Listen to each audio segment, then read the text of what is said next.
3. నరేంద్రుని పుట్టుపూర్వోత్తరాలు, అతడి దక్షిణేశ్వర రాక. బ్రహ్మజ్ఞాని సర్వజ్ఞుడని వేదాలు, ఇతర శాస్త్ర గ్రంథాలు వచిస్తున్నాయి. బ్రహ్మజ్ఞానంలో సుప్రతిష్ఠులైన శ్రీరామకృష్ణుల ప్రవర్తనను చూసినప్పుడు పై శాస్త్రవచనం రూఢి అవుతుంది. ఎందుకంటే ఆయన బ్రహ్మశక్తి అయిన మాయ యొక్క నిత్యం లీలలతో సుపరిచితులవడమే కాక సమస్త సంశయాలకు కళంకాలకు అతీతమైన పరమానంద స్థితిలో ఓలలాడుతున్నారు. జగజ్జననితో అభిన్నత పొందుతున్న భావముఖ స్థితిలో సుప్రతిష్ఠులై ఉండటం వలన కోరుకున్న తక్షణమే ఆయన మాయా జగత్తులోని ఏ మర్మాన్నైనా ఇట్టే గ్రహించగలిగేవారు. ఆయన మనోనేత్రం నుండి మాయ తన స్వభావాన్ని ఏమాత్రం దాచి ఉంచలేకపోయింది. ఎందుకంటే మాయ మేలి ముసుగును చొచ్చుకొని పోయే సూక్ష్మ దృష్టి ఆయన మనోనేత్రం సంతరించుకుంది కనుక. స్వభావసిద్ధంగా చూస్తే అంతే కదా. ఎందుకంటే భావముఖం, విశ్వభావములు కొన్ని సమయాల్లో అభివ్యక్తమయ్యే, కొన్ని సమయాల్లో అభివ్యక్తం కాని మాయాతీతుడైన ఈశ్వరుని విశ్వమానసం, ఈ రెండు ఒకటే కదా. విశ్వమానసంలో ఉదయించే భావాలన్నీ తన చిన్ని అహం తత్వ పరిధిని అధిగమించి విశ్వాహంతో తాదాత్మ్యం చెందిన వ్యక్తి కళ్ళెదుట స్పష్టంగా కనిపిస్తాయి. ఆ స్థితిని చేరుకున్నారు కాబట్టే శ్రీరామకృష్ణులు తమ భక్తులు తమ వద్దకు రాకపూర్వమే వారి గత జన్మల్లో జరిగిన సంఘటనలన్నింటినీ తెలుసుకోగలిగారు. విశ్వమానస ఒక ఫలానా ప్రత్యేక లీలను ఆయన తెలుసుకోగలరు. ఎందుకంటే ఆ లీల అభివ్యక్తీకరణకు ఈ ప్రస్తుత దేహం దాల్చింది తానే కనుక. ఆ లీలలో పాల్గొనడానికి భగవత్ సంకల్పానుసారం కొందరు ఉత్కృష్ట కోవకు చెందిన సాధకులు జన్మించారని ఆయనకు తెలుసు. ఆ లీల అభివ్యక్తీకరణలో ఎవరు ఎక్కువగా దోహదం చేస్తారో, ఎవరు తక్కువగా చేస్తారో కూడా ఆయనకు తెలియని విషయం కాదు. అంతేకాదు, తద్వారా ఎవరు లబ్ధి పొంది ఈ జీవితంలోనే పరిపూర్ణత్వాన్ని పొందగలరో కూడా ఆయనకు తెలుసు. వారు వచ్చే సమయం దగ్గర పడిందని తెలిసి వారి కోసం ఆతురతతో ఆయన ఎదురు చూడసాగారు. మాయా రాజ్యంలో జీవిస్తూ దాని మర్మాలన్నీ ఎరిగిన వ్యక్తిని సర్వజ్ఞుడిని కాక మరెలా పరిగణించాలి? శ్రీరామకృష్ణ వివేకానందుల ప్రథమ సమావేశం గురించి కాస్త పరికించి చూస్తే దివ్యభావంలో నెలకొని ఉన్న శ్రీరామకృష్ణులు తాము దివ్య దర్శనాలలో గుర్తించిన భక్తులకై ఎలా తహతహతో ఎదురు చూస్తూ ఉన్నారో తెలుసుకోవచ్చు. తాను దక్షిణేశ్వరానికి మొదటిసారి వెళ్లిన సమయంలోనే కలకత్తాలోని సిమ్లాపేట వాస్తవ్యుడు సురేంద్రనాథ్ మిత్ర కూడా అక్కడకు వచ్చినట్లు బ్రహ్మానంద స్వామి తెలిపి ఉన్నారు. సురేంద్ర స్వల్పకాలంలోనే శ్రీరామకృష్ణులకు బాగా చేరువయ్యాడు. శ్రీరామకృష్ణులను తన ఇంటికి తోడుకుని వెళ్లి ఆనందంగా ఉత్సవ వేడుకలు జరిపించాడు. ఆ సందర్భంలో మంచి గాయకుడెవరూ లభించనందున తన పొరుగింటి విశ్వనాథ దత్త కుమారుడైన నరేంద్రుణ్ణి ఉత్సవంలో పాల్గొని భక్తి గీతాలు, ముఖ్యంగా శ్రీరామకృష్ణులు ముగ్ధులయ్యేలా పాడమని సాదరంగా ఆహ్వానించాడు. శ్రీరామకృష్ణ దివ్యలీలలో ప్రధాన పాత్రధారి అయిన వివేకానంద స్వామి శ్రీరామకృష్ణులను ప్రప్రథమంగా కలుసుకోవటం ఆ విధంగా జరిగింది. ఈ సంఘటన బహుశా 1881 నవంబర్ నెలలో జరిగి ఉండవచ్చు. అప్పుడు నరేంద్రుని వయసు 18 ఏళ్లు. కలకత్తా విశ్వవిద్యాలయ FA పరీక్షకు అప్పుడు సిద్ధమవుతున్నాడు. ఆ రోజు నరేంద్రుని చూసినప్పటి నుండి శ్రీరామకృష్ణులు అతడి పట్ల అమిత ఆకర్షితులైనట్లు తాను స్పష్టంగా భావించినట్లు బ్రహ్మానంద స్వామి చెప్పేవాడు.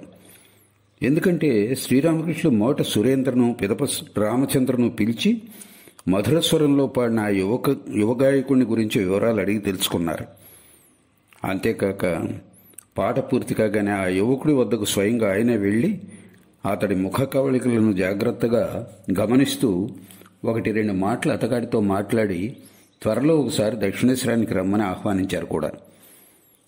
ఈ సంఘటన జరిగిన కొన్ని వారాల తర్వాత కలకత్తా విశ్వవిద్యాలయం నిర్వహించిన FA పరీక్షలకు ముగిశాయి. కలకత్తా వాస్తవ్యుడైన ఒక పెద్ద మనిషి విన్నపం మేరకు నరేంద్రుని తండ్రి ఆ పెద్ద మనిషి కుమార్తెతో నరేంద్రుని వివాహం జరిపించడానికి ఏర్పాట్లు చేయసాగాడు. వధువు కాస్త నల్లగా ఉండటం వలన ఆమె తండ్రి 10,000 రూపాయల కట్నం ఇవ్వడానికి అంగీకరించాడు. నరేంద్రుని బంధువులు రామచంద్రదత్త ఆధ్వర్యంలో ఆ వివాహానికి సమ్మతించమని నరేంద్రునికి నచ్చచెప్ప ప్రయత్నించారు. కానీ నరేంద్రుడు తీవ్ర అభ్యంతరం తెలపడంతో ఆ వివాహం జరగలేదు. రామచంద్ర నరేంద్రుని తండ్రికి చాలా దగ్గర బంధువు. అతడు నరేంద్రుని తండ్రి ఇంట్లో పెరిగాడు. ఆ సమయంలో కలకత్తాలో వైద్య వృత్తిలో ఉంటున్నాడు.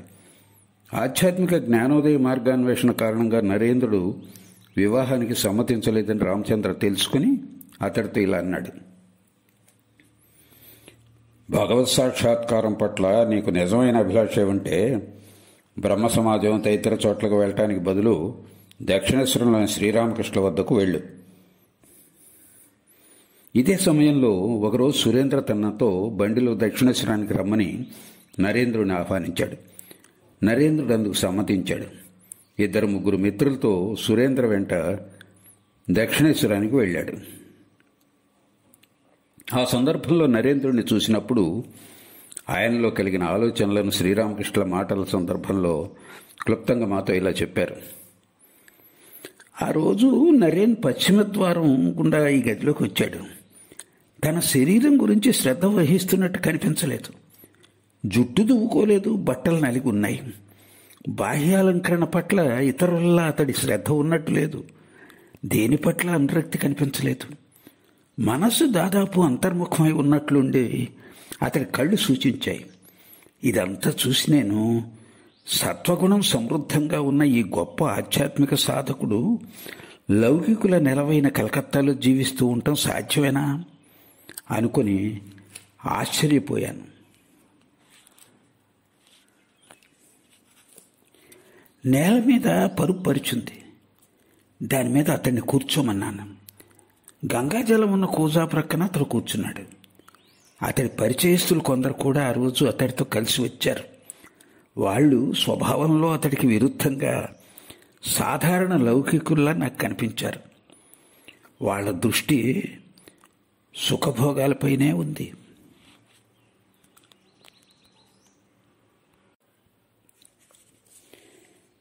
వాకపు చేయగా నరేన్ 2-3 బెంగాలీ పాటలు మాత్రమే నేర్చుకున్నట్లు తెలిసింది.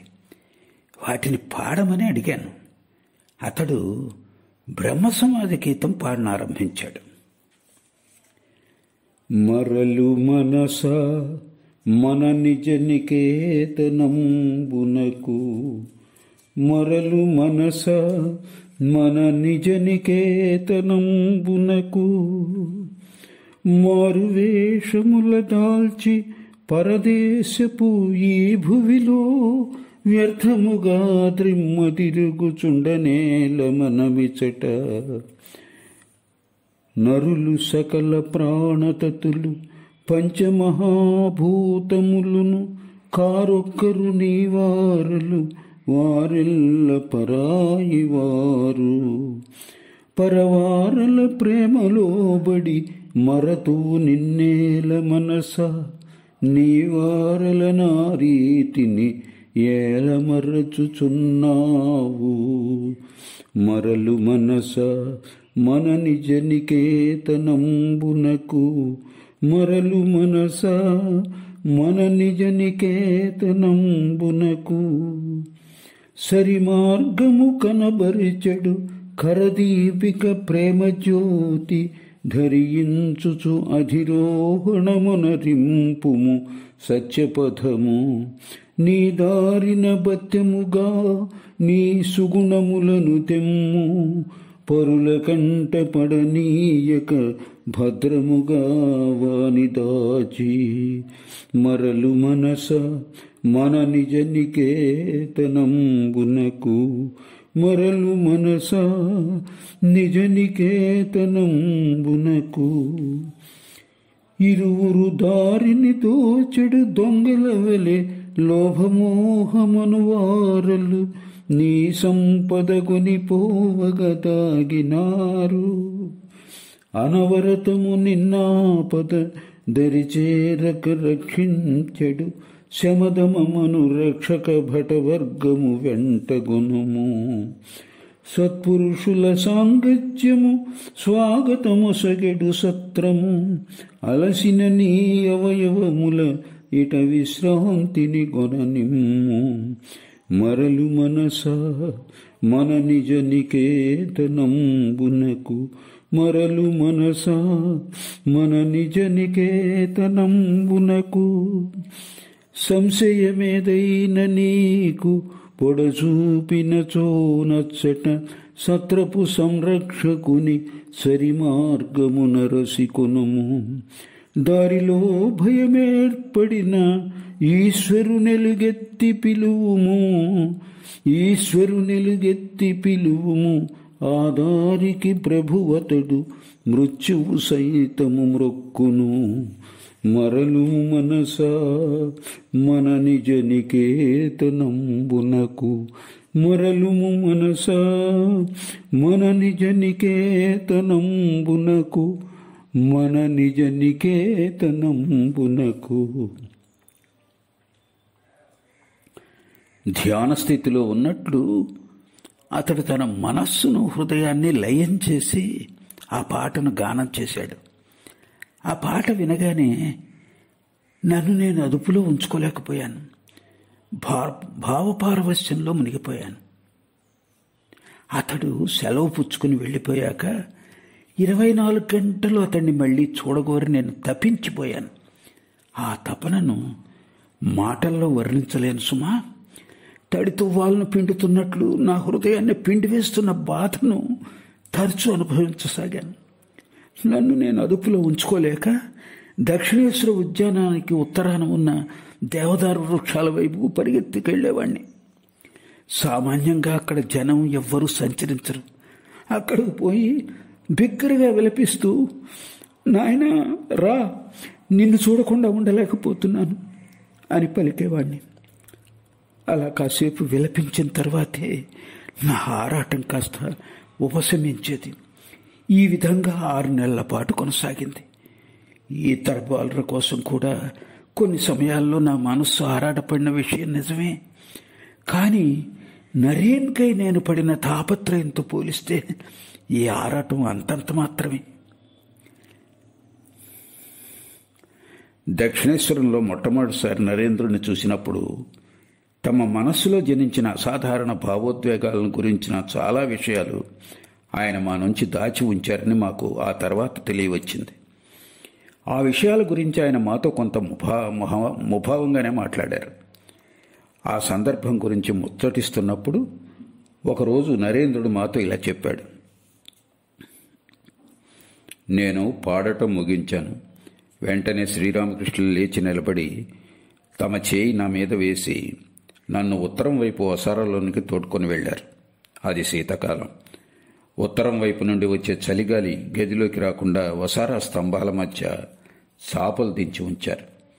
కాబట్టి వసారాలోకి వచ్చి గది తలుపు మూసివేస్తే బయట నుండి లేదా గదిలో నుండి వసారాలో ఏం జరుగుతున్నదో ఎవ్వరికీ కనిపించదు. వసారాలోకి రాగానే శ్రీరామకృష్ణులు గది తలుపు మూసివేశారు.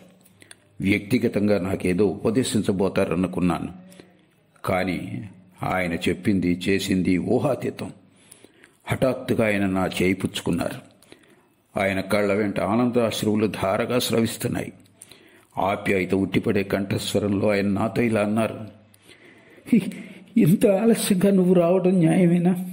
నీకోసం నేనెంత పరితపిస్తూ ఎదురు చూస్తున్నానో ఒకసారి నా ఆలోచించావా? ఈ లౌకికుల ఉసుపోక కబుర్లు విని విని నా చెవులు తూట్లు పడిపోయాయి. నా అంతరాంతర భావాలను మార్చుకోవడానికి ఎవ్వరూ లేనందున నా హృదయం పగిలిపోయే స్థితికి వచ్చింది. ఇలా అసంబద్ధంగా మాట్లాడుతూ విలపించసాగారు. మరుక్షణమే నా ముందు నిలబడి భగవంతునికి భక్తి చెల్లించే తీరులో చేతులు జోడించుకొని ఇలా అన్నారు. నాకు తెలుసు ప్రభు, సనాతన నరనారాయణ ఋషుల్లో నువ్వు నరుడువని నేను ఎరుగుతును. నువ్వు మానవాళి కష్టాలను దుఃఖాలను బాప ఈ రూపంలో ఇప్పుడు అవతరించావు. నేను విస్తుపోయి ఇలా అనుకున్నాను. ఎవరిని చూడటానికి వచ్చాను? ఈయన పూర్తిగా పిచ్చివాడు, లేకుంటే విశ్వనాథ దత్త కుమారుడినైన నాతో ఈ ధోరణిలో మాట్లాడతారా? అయినప్పటికీ నేను మౌనంగా ఉండిపోయాను. ఆ పిచ్చి వ్యక్తి తన ధోరణిలో తాను మాట్లాడసాగాడు. మరుక్షణమే ఆయన నన్ను అక్కడ ఉండమని తమ గదిలోకి వెళ్ళాడు. వచ్చేటప్పుడు వెన్న, పటిక బెల్లం, సందేశ్ తీసుకువచ్చి స్వయంగా తన చేత్తో నాకు తినిపించసాగారు. ఆ తినుబండారాలను నా చేతికిస్తే నా మిత్రులతో కలిసి తింటానని ఎంత చెప్పినా ఆయన వినిపించుకోలేదు.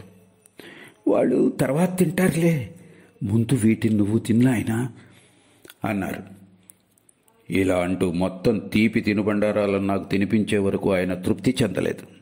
ఆ తర్వాత నా చేయి పుచ్చుకొని, త్వరలోనే మళ్ళీ ఇక్కడకు ఒంటరిగా వస్తానని వాగ్దానం చెయ్యి అని అన్నారు. అలా ఆయన ప్రాధేయపడటం చూసి వస్తానని వాగ్దానం చేశాను. తరువాత ఆయనతో కూడా గదిలోకి వెళ్ళి నా సహచరుల ప్రక్కన కూర్చున్నాను. ఆయన్ను జాగ్రత్తగా గమనించసాగాను. ఇతరులతో ఆయన మాట్లాడేటప్పుడు కానీ వ్యవహరించేటప్పుడు కానీ ఆయన వైఖరిలో నాకు ఎలాంటి పిచ్చితనం కనిపించలేదు. ఆయన చక్కటి మాటలు, భావపారవశ్యం నన్ను ఆకట్టుకున్నాయి. భగవంతుడికై సమస్తం త్యజించిన ఈ వ్యక్తి యథార్థమైన పరిత్యాగి అని, చెప్పింది అనుష్ఠిస్తారని నేను భావించాను. మిమ్మల్ని చూస్తున్నట్లు, మీతో మాట్లాడుతున్నట్లుగానే భగవంతుణ్ణి దర్శించవచ్చు, ఆయనతో మాట్లాడవచ్చు. కానీ అలా చేయాలని ఎవరనుకుంటారు? జనం భార్యాపుత్రులు మరణించినప్పుడు కడవల కొద్దీ కన్నీరు స్రవించేలా విలపిస్తారు. ధనం, సంపదలకై కూడా అదే రీతిలో ప్రవర్తిస్తారు. భగవత్ సాక్షాత్కారం లభించలేదని విలపించేదెవరు?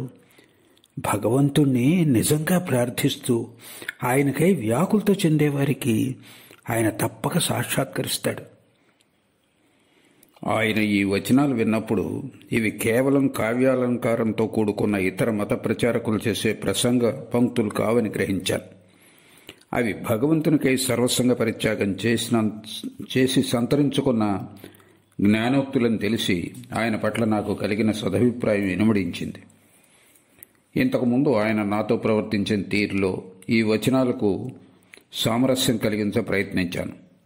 అబక్రోంబీ మొదలైన ఆంగ్ల తత్వవేత్తలు ప్రస్తావించిన ఏకభావోన్మాదం గల వ్యక్తుల ఉదాహరణలు గుర్తుకు వచ్చి ఈయన వారు పేర్కొన్న ఆ కోవకే చెందుతారని నిర్ణయించుకున్నాను. ఆ నిర్ణయానికి వచ్చినప్పటికీ ఆయన అద్భుత పరిత్యాగాన్ని నేను మర్చిపోలేను. నోట మాట రాక నేను ఇలా ఆలోచించాను.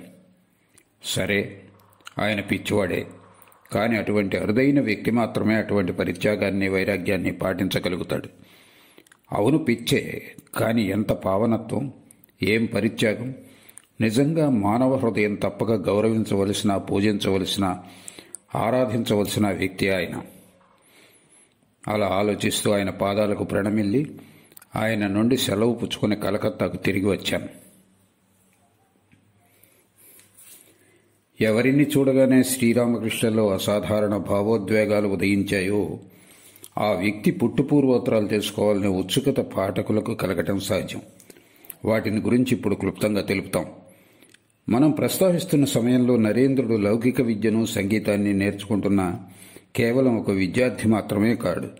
కఠోర సంయమంతో జీవితం గడుపుతూ ఆధ్యాత్మిక ప్రేరణ ప్రభావంలో తీవ్ర తపశ్చర్యాదులు అనుష్ఠిస్తూ ఉన్నాడు.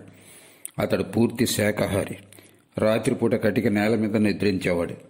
అతడి పూర్వీకుల ఇంటి వద్ద అతడి అమ్మమ్మకు ఒక అద్దె ఇల్లు ఉంది. ప్రవేశ పరీక్షకు కూర్చున్నప్పటి నుండి అతడు సామాన్యంగా ఆ అద్దె ఇంటి మొదటి అంతస్తులోని ఒక గదిలో నివసించసాగాడు.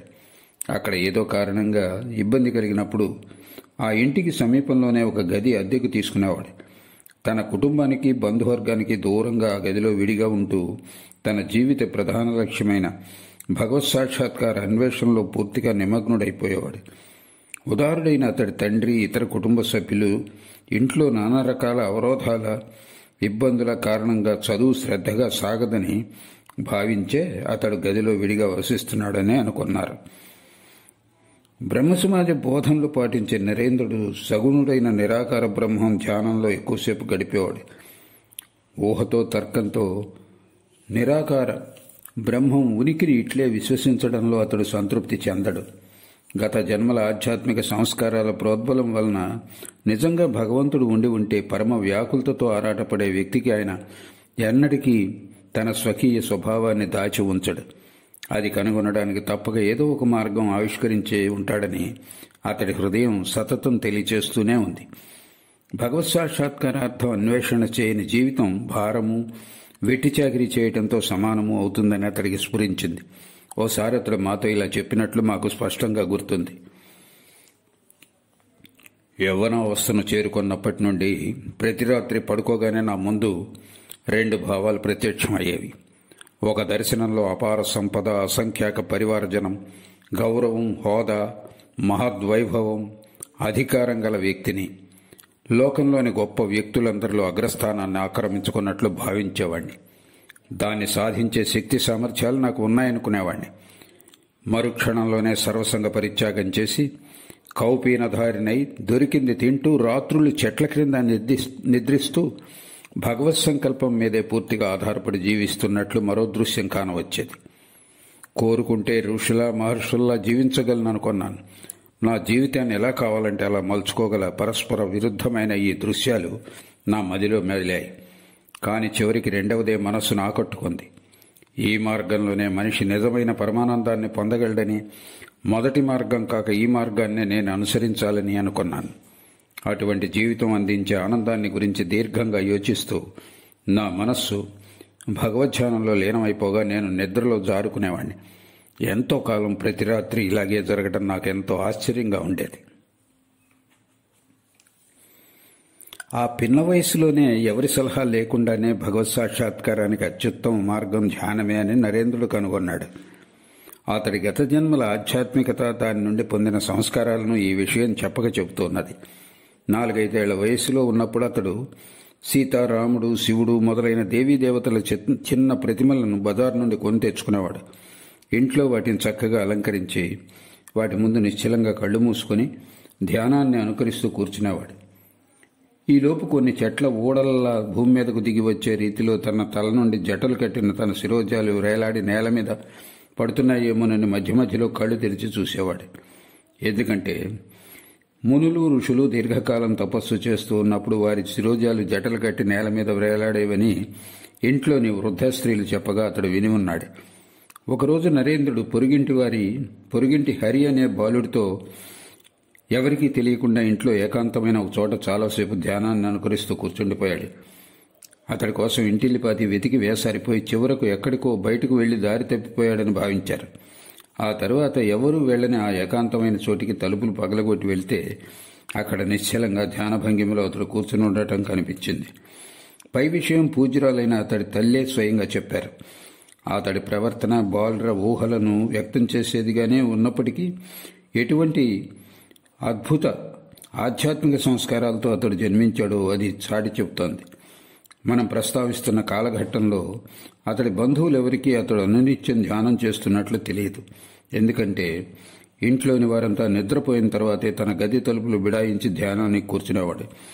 కొన్ని సమయాల్లో ధ్యానంలో ఎంతగా లీనమైపోయేవాడంటే తిరిగి అతడికి మామూలు బాహ్య స్మృతి వచ్చేసరికి బళ్ళున తెల్లవారిపోవటం కూడా కద్దు.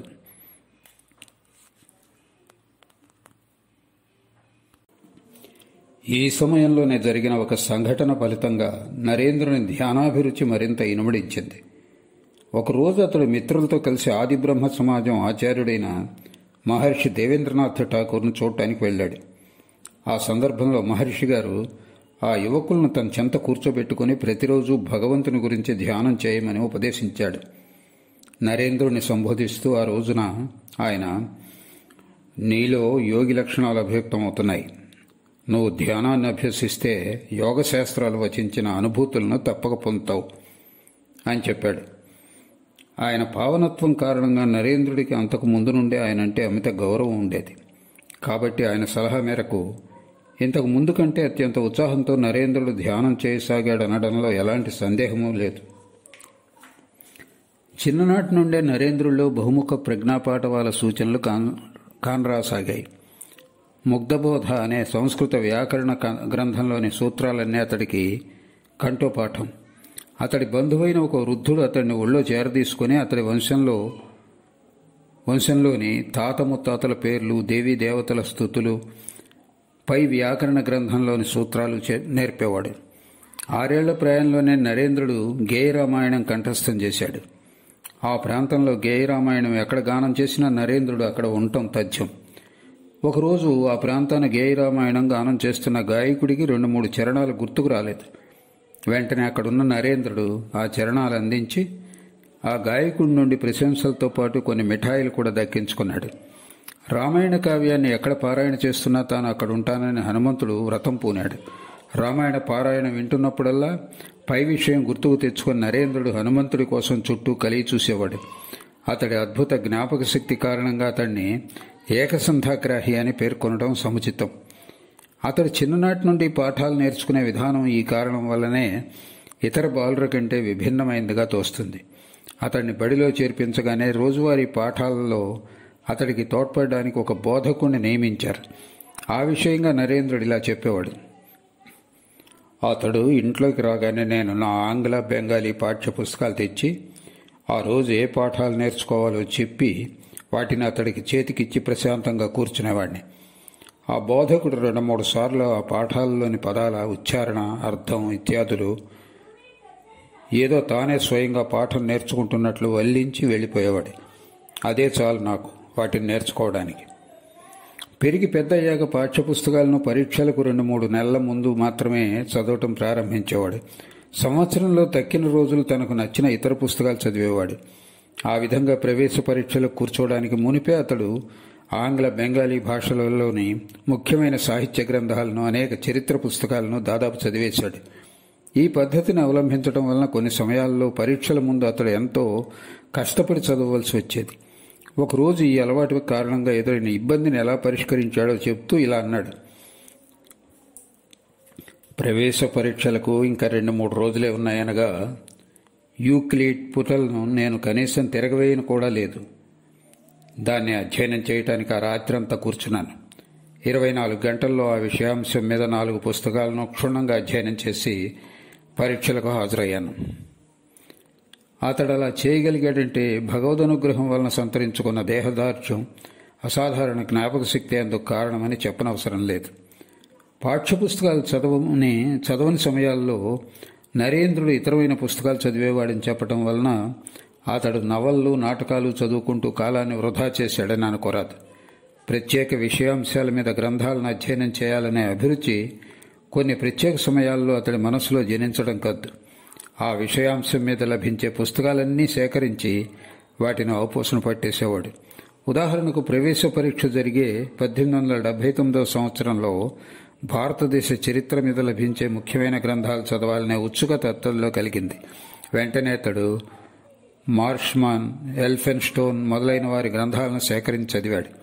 ఎఫ్ఏ పరీక్షలకు సిద్ధమవుతూ విట్లే, జవాన్స్, మిల్ మొదలైన వారి ఆంగ్ల తర్క గ్రంథాలు ఒకటి వెంట ఒకటి అవన్నీ క్షుణ్ణంగా అధ్యయనం చేశాడు.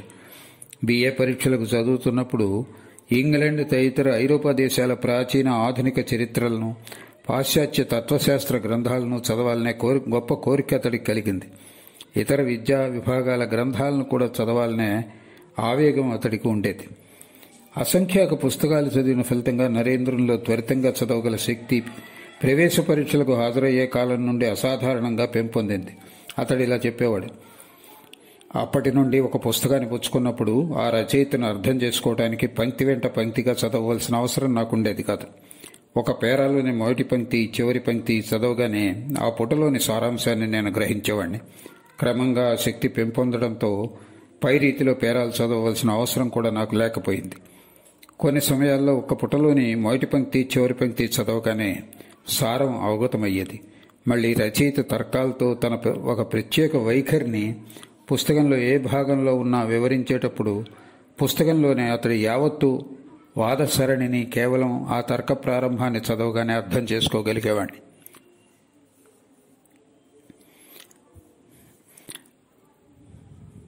ఎంతో అధ్యయనం, ప్రగాఢ చింతన ఫలితంగా నరేంద్రుడికి వాదనలో ఎంతో ఆసక్తి ఏర్పడింది. కానీ అతడెన్నడూ కుతర్కానికి దిగేవాడు కాడు. తన అంతరాంతరాళాల్లో సత్యమని తెలిసిన విషయాన్నే సదా సమర్థిస్తాడు. కానీ తనకు సత్యమని తెలిసిన విషయానికి వ్యతిరేకంగా ఎవరన్నా తమ అభిప్రాయాన్ని వ్యక్తం చేస్తే మాత్రం సాత్వికంగా వింటూ ఊరుకోడు. ఆ అంశంపై తిరుగులేని వాదనలను గుప్పించి ప్రత్యర్థిని ఇట్లే నోరు మోయించి వేస్తాడు. అతడి తర్కం ముందు తలవంచిన వారు లేరంటే అస్యవ్యక్తి కాదు. వాదనలో పరాజయం చవి చూసిన అతడి ప్రత్యర్థులు అతడి పట్ల గుర్రుగానే ఉండేవారని చెప్పనవసరం లేదు. ప్రత్యర్థి మాటలు 4 వినగానే అతడి వాదనా సరళిని గ్రహించి ముందే తన జవాబుతో సిద్ధంగా ఉండేవాడు. ప్రత్యర్థిని మట్టి కరిపించే అంత చక్కని వాదనలు ఎలా చటుక్కున స్ఫురిస్తాయని ప్రశ్నించినప్పుడు ఓసారి అతడు ఇలా జవాబిచ్చాడు: ప్రపంచంలో ఎన్ని నూతన భావనలు ఉత్పన్నం కావడం లేదు. ఆ భావనలకు అనుకూల ప్రతికూల కారణాలతో పాటు వాటిలో కొన్నింటిని తెలుసుకుని ఉంటే జవాబులకు తడుముకోవాల్సిన ఆగత్యం ఉండదు. ఎందుకంటే ప్రత్యర్థి తన వాదనకు అనుకూలంగా ఏ కారణాన్ని దృష్టాంతరీకరించినప్పటికీ అది పైన పేర్కొన్న వాటిలో ఏదో ఒకటి అయి తీరాలి. ఏ విషయాంశం మీదనన్నా నూతన భావనలు లోకానికి అందించగల వ్యక్తులు ఎంతో అరుదుగానే ఉంటారు.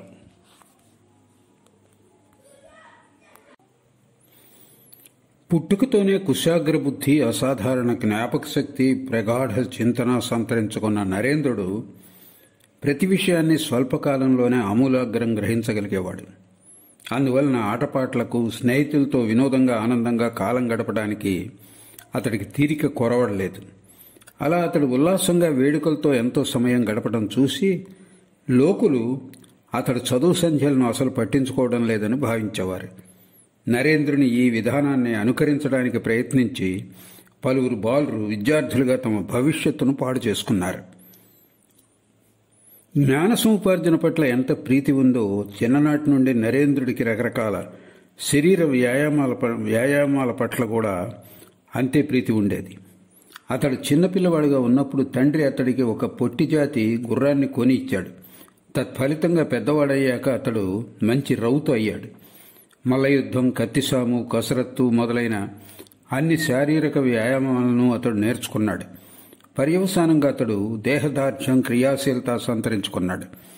పైగా పైన పేర్కొన్న వ్యాయామాలన్నిటిలో కౌశలం కూడా సంపాదించాడు. ఆ రోజుల్లో సాధారణంగా వ్యాయామ పోటీలు నిర్వహించి విజేతలైన వారికి నవగోపాల్ మిత్ర నెలకొల్పిన హిందూ సంతలో బహుమతులు కూడా ఇచ్చేవారు. ఆ పోటీల్లో కొన్ని సమయాల్లో నరేంద్రుడు కూడా పాల్గొనేవాడు. చిన్ననాటి నుండి అప్రతిహత సాహసం, మిత్రప్రేమలను ప్రకృతి అతడికి ప్రసాదించింది. ఈ గుణాలే అతడిని విద్యార్థి జీవితంలోనూ తదనంతర జీవితంలోనూ అగ్రగణ్యుడి నాయకునిగా రూపొందించడంలో దోహదం చేశాయి. 8 ఏళ్ల ప్రాయంలో ఒకసారి అతడు మిత్రులతో కలిసి దక్షిణ కలకత్తా మెటియాబుర్జ్లోని మాజీ లక్నో నవాబు వాజిద్ అలీ మృగ ప్రదర్శనశాలకు వెళ్ళాడు. కుర్రవాళ్లే పైకం పోగు చేసుకుని చంద్పాల్ ఘట్టం వద్ద తమ ప్రయాణానికి రానుపోను ఒక పడవను అద్దెకు తీసుకున్నారు. వెనక్కు తిరిగి వస్తున్నప్పుడు దారిలో ఒక బాలుడు అనారోగ్యానికి గురి అయి పడవలో వాంతి చేసుకున్నాడు. ఆ పడవ మనిషి ఒక మహమ్మదీయుడు.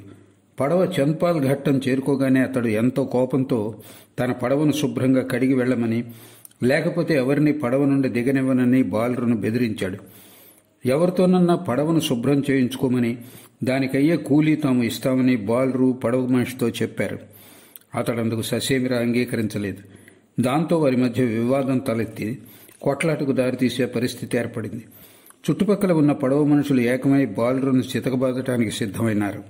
ఆ పరిస్థితుల్లో బాలురుకు ఏం చేయాలో పాలుపోలేదు. బాలురులో నరేంద్రుడే చిన్నవాడు.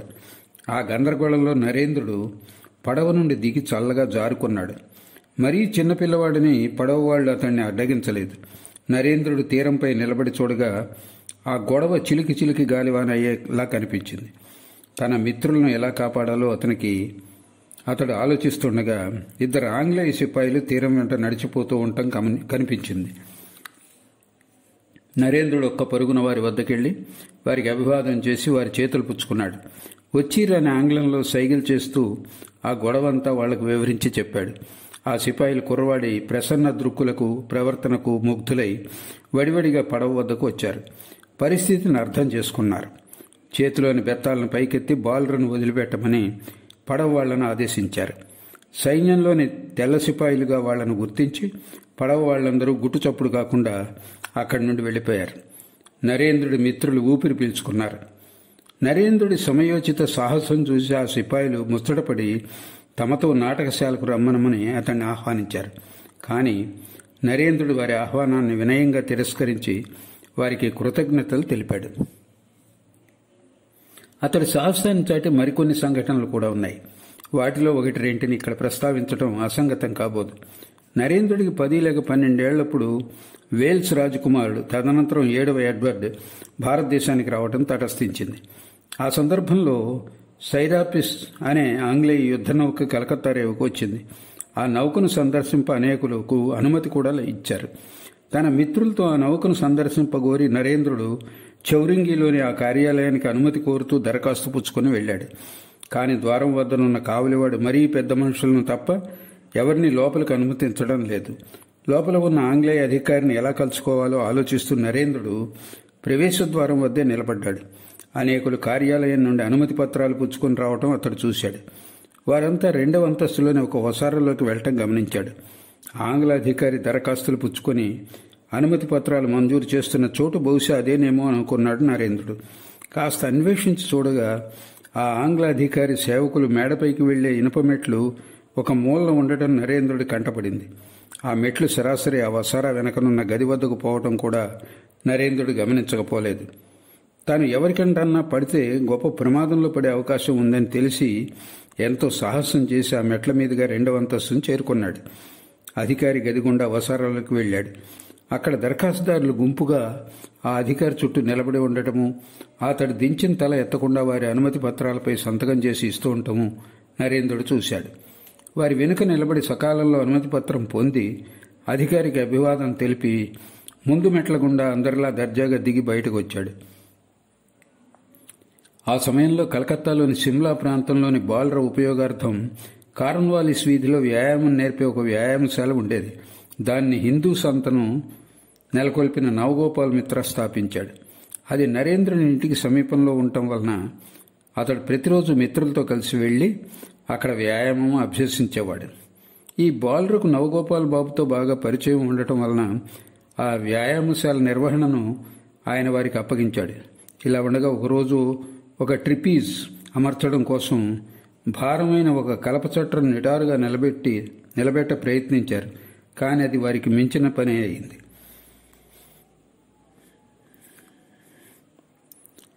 ఇంతలో జనం అక్కడ గుమిగూడారు. కానీ ఎవరూ సహాయం అందించడానికి ముందుకు రాలేదు.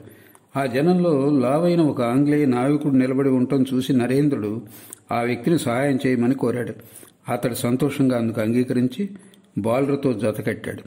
ఆ తర్వాత బాలురు ఆ చట్రం తలభాగాన్ని ఒక తాడు సహాయంతో లేవనెత్తసాగారు. ఆ నావికుడు ఆ చట్రం కాళ్లను మెల్లగా సాకెట్స్లో ప్రవేశించేటట్లు చూసుకోసాగాడు. పని చురుగ్గానే సాగుతోంది. ఇంతలో తాడు తెగి టక్కున ఆ కలప చట్రం నేల మీద పడిపోయింది. ఆ చట్రం కాళ్లలో ఒకటి హఠాత్తుగా పైకి వెళ్లి ఆ నావికుడి తలకు గట్టిగా తగిలింది. అతడు స్పృహ తప్పి పడిపోయాడు. ఆ నావికుడు అలా స్పృహ తప్పి పడిపోవటం, గాయం నుండి ధారగా రక్తం స్రవిస్తుండటం చూసి అక్కడున్న ప్రతి ఒక్కరూ అతడు చచ్చిపోయాడని నిర్ణయించుకుని పోలీసుల భయంతో నలుదిక్కులా పారిపోయారు. నరేంద్రుడు అతడి మిత్రులు ఒకరిద్దరు మాత్రం అక్కడి నుండి కదలక నావికుడికి శైత్యోపచారాలు చేయసాగారు. నరేంద్రుడు తన బట్టను చింపి దాన్ని నీటిలో ముంచి ఆ గాయం మీద కట్టాడు. మెల్లగా నీరు అతడి ముఖం మీద చిలకరిస్తూ అతడికి విసరసాగాడు. కాసేపటికి ఆ నావికుడికి స్పృహ రాగానే అతన్ని పక్కనున్న ట్రైనింగ్ అకాడమీ భవంతిలోకి మోసుకు వెళ్లారు. ఒక వైద్యుడిని తోడుకొని వెంటనే రమ్మని నవగోపాల్ బాబుకు కబురు వెళ్ళింది. వైద్యుడు వచ్చి నావికుడిని పరీక్షించి గాయం పెద్దదేం కాదు, 6 రోజుల్లో నయమైపోతుంది అని చెప్పాడు. నరేంద్రుడి ఉపచారాలతో మందుమాకులు, ఆహారం మొదలైన చక్కని ఏర్పాట్లతో ఆ నావికుడు 1 రోజుల్లో కోలుకున్నాడు.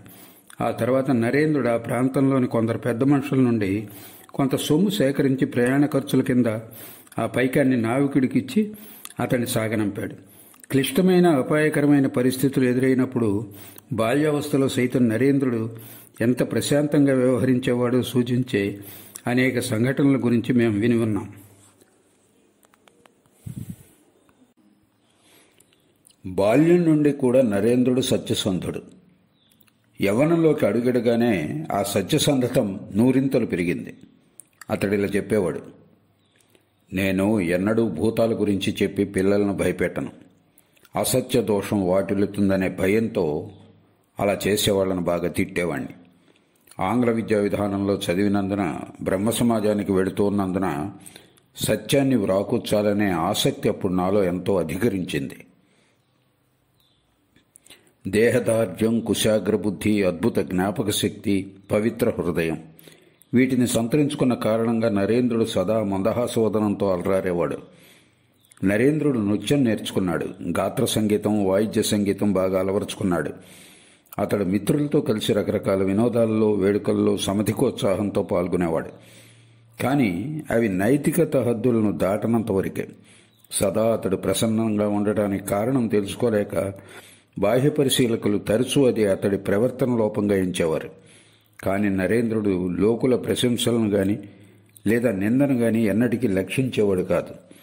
వారి అసత్య దూషణలను ఖండింప అతడి హృదయం దిగజారేది కాదు. పేదల పట్ల కరుణ అతడికి పుట్టుకతో అబ్బిన గుణం. చిన్నతనంలో ఎవరైనా భిక్షగాడి ఇంటికి వస్తే అతడు కోరిందల్లా విలువైన వస్త్రాలు, పాత్రలతో సహా ఇచ్చివేసేవాడు నరేంద్రుడు. ఆ విషయం తెలుసుకుని కుటుంబ సభ్యులు నరేంద్రుని తిట్టి ఆ భిక్షగాడి నుండి ఆ వస్తువులు తిరిగి తీసుకొని అతడికి కొంత డబ్బు ఇచ్చి పంపేవారు. ఇలాగే కొన్నిసార్లు జరిగిన తర్వాత ఒకరోజు అతడి తల్లి నరేంద్రుని మొదటి అంతస్తులో గదిలో ఉంచి గదికి గడియ పెట్టింది. అదే సమయంలో ఒక భిక్షగాడు వచ్చి బిగ్గరగా అడుక్కోసాగాడు. వెంటనే నరేంద్రుడు తన తల్లి విలువైన వస్త్రాలను కొన్నిటిని మేడ మీద కిటికీ నుండి కిందికి విసిరివేశాడు. నరేంద్రుని తల్లి తరచూ ఇలా చెప్పేవారు. చిన్నతనం నుండి నరేంద్రుడిలో గొప్ప దుర్బలత ఉండేది. ఏ కారణంగానన్నా అతడి కోపం వస్తే తనను తాను మరిచిపోయి చేతికి అందిన వస్తువులను చిన్నాభిన్నం చేసి ఆ ముక్కలను నాలుగు వైపులా చిందరవందరగా పారేసేవాడు. ఒక కుమారుణ్ణి అనుగ్రహించమని కాశీ విశ్వనాథుని మొక్కుకున్నాను. ఆయన నా మొక్కులను తీరుస్తూ తన భూతగణాల్లో ఒకరిని నా వద్దకు పంపాడు. లేకపోతే నరేంద్రుడు కోపం వచ్చినప్పుడు భూతంలో ఎందుకు ప్రవర్తిస్తాడు? కానీ ఆమె కుమారుని ఆ కోపానికి ఒక గొప్ప చికిత్స కనిపెట్టింది. కుమారుడి కోపం ఏ విధంగానూ ఉపశమించినప్పుడు ఆమె విశ్వనాథుని తలుచుకుని అతడి తల మీద 2-3 బిందెలు నీరు గుమ్మరించేది. ఏం ఆశ్చర్యం! బాలుడి కోపం క్షణంలో ఎగిరిపోయేది. దక్షిణేశ్వరంలో శ్రీరామకృష్ణులను కలుసుకున్న అనతి కాలంలోనే ఒకరోజు నరేంద్రుడు మాతో ఇలా చెప్పాడు. ఈ మతాచరణలో నేనేమీ లబ్ధి పొందకపోవచ్చునేమో, కానీ ఆయన అనుగ్రహం వలన నా తారాస్థాయి కోపాన్ని నియంత్రించుకోవటం మాత్రం రూఢి. ఇంతకు మునుపు కోపంలో నన్ను నేను అదుపులో ఉంచుకోలేకపోయేవాడిని. తదుపరి అందు గురించి పశ్చాత్తాపం చెందేవాడిని. కానీ ప్రస్తుతం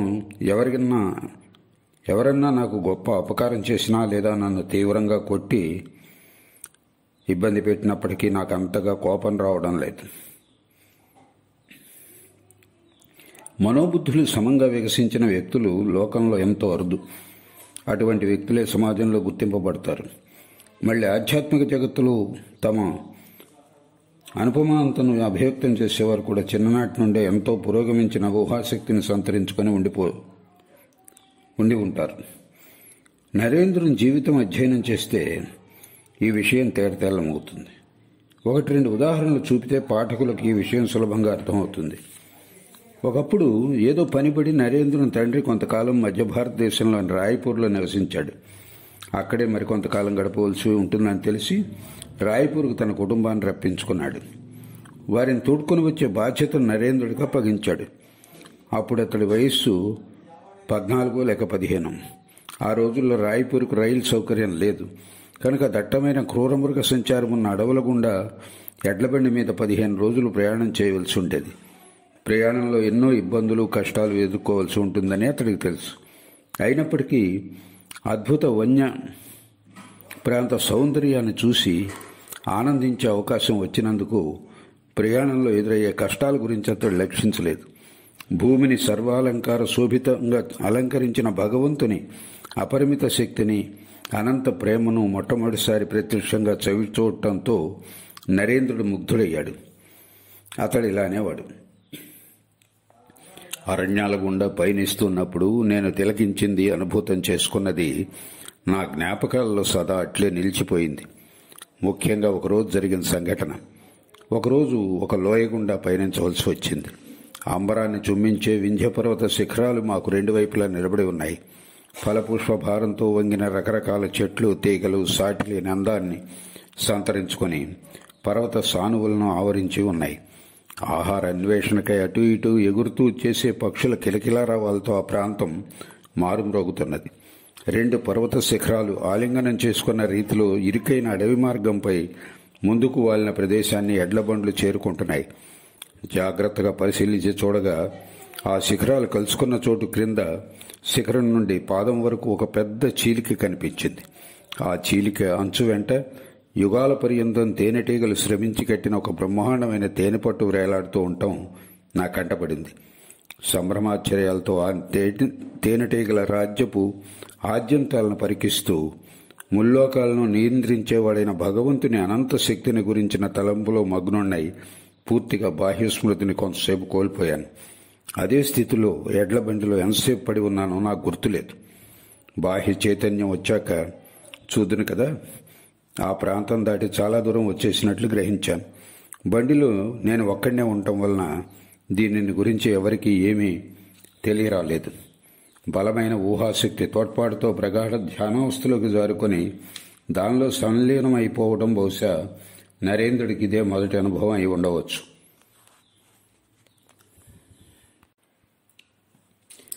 నరేంద్రుని పూర్వీకులను గురించి క్లుప్తంగా ప్రస్తావించి ఈ అధ్యాయాన్ని ముగిస్తాం.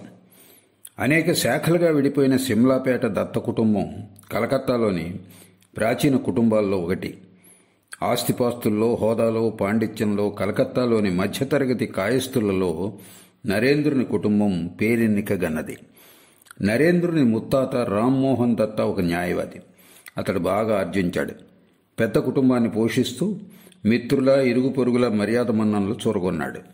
అతడు సిమ్లాలోని గౌర్మోహన్ ముఖర్జీ వీధిలోని తన స్వార్జిత గృహంలో నివసించేవాడు. అతడి కుమారుడైన దుర్గాచరణ్కు తండ్రి నుండి అపారమైన సంపద సంక్రమించింది. కానీ దుర్గాచరణ్కు కాస్త చిన్న వయసులోనే సంసారం పట్ల విరక్తి జనించడంతో సన్యాసం పుచ్చుకున్నాడు.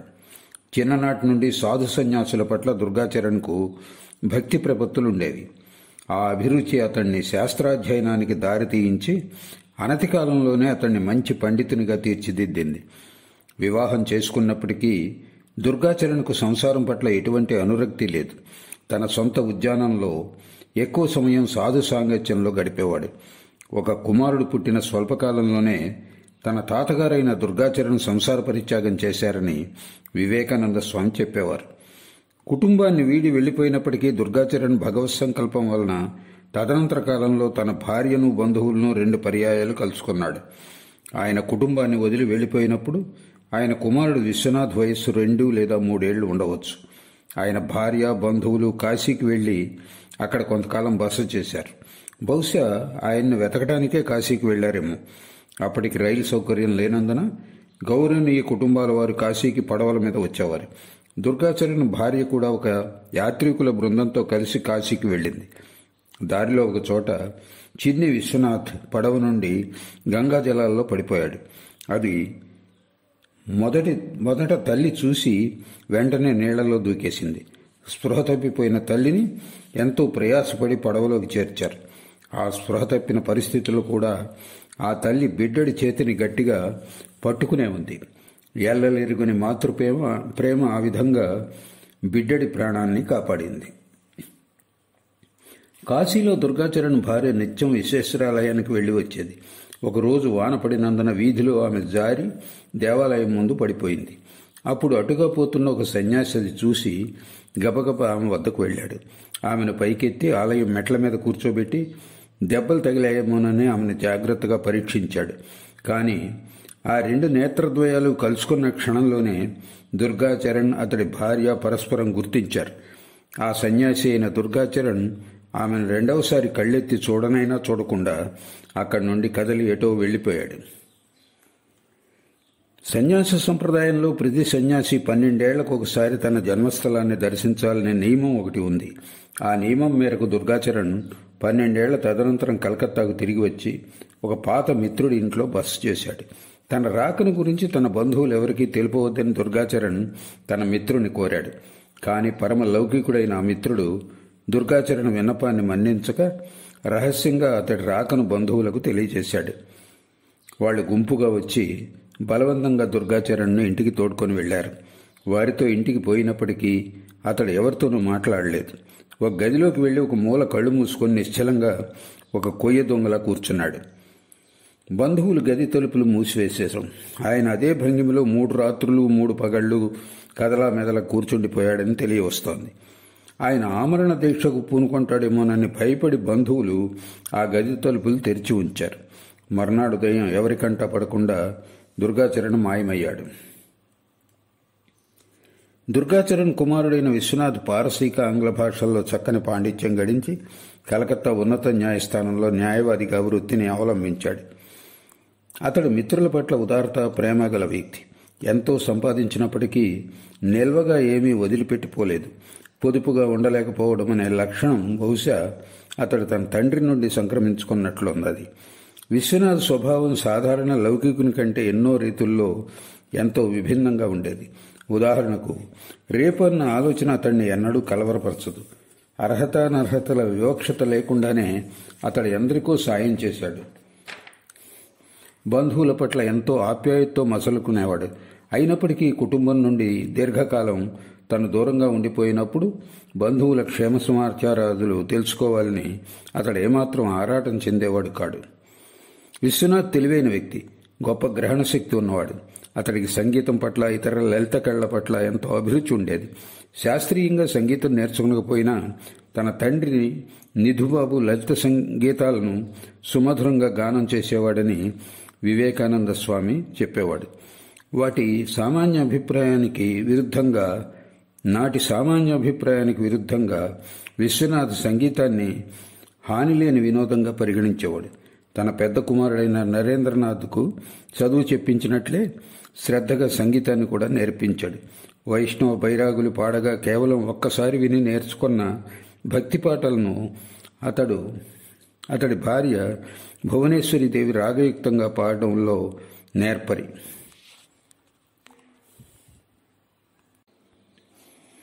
విశ్వనాథ్కు బైబిల్ను, పారసీక కవి హఫీజ్ గీతాలను చదవటం ఎంతో ఇష్టం. యేసుక్రీస్తు సుమధుర జీవితాన్ని తెలిపే బైబిల్లోని 1-2 అధ్యాయాలను విశ్వనాథ్ నిత్యం చదివేవాడు.